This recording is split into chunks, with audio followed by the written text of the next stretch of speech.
তো এখন আমি মহাকাল দর্শন করে ফিরছি। দারুণ অভিজ্ঞতা হলো। এটা হচ্ছে করিডোর, যেখান দিয়ে ঢুকতে হবে সবাইকে। এবং কালকে রাত্রেবেলা 12টায় ঢুকেছিলাম, আজকে সকাল 7টার সময় ফেরত যাচ্ছি। কি ব্যাপক পজিটিভ একটা এনার্জি আসছে শরীরের মধ্যে, এটা বলে বোঝানো যাবে না। ভস্ম আরতিটা তো খুব লাকিলি আমি পেয়ে গেছিলাম। মানে আমি 8টার সময় খুলে বসেছিলাম যে বুকিং করব, কিন্তু পেজটা সঙ্গে সঙ্গে রিফ্রেশ হচ্ছিল আর চলে যাচ্ছিলো, টিকিটটা আমি পাচ্ছিলাম না।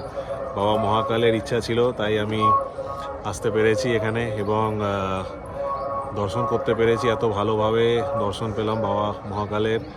এবং অতক্ষণ ধরে বসে, মানে সব থেকে বেশি টাইম মনে হয় কোনো জ্যোতির্লিঙ্গের ভেতরে কাটাতে পেরেছি এই মহাকাল মন্দিরে। তার জন্য অনেক অনেক গ্রেটফুল মহাকালের কাছে। অ্যান্ড জয় শ্রী মহাকাল। আবার আসবো সন্ধেবেলা। আজকে উজ্জয়ন ঘুরবো পুরো দিন, আজকে এদিক ওদিক ঘুরবো। আর এই হচ্ছে ভিউ, ভারত মাতা মন্দির, হর হর মহাদেব।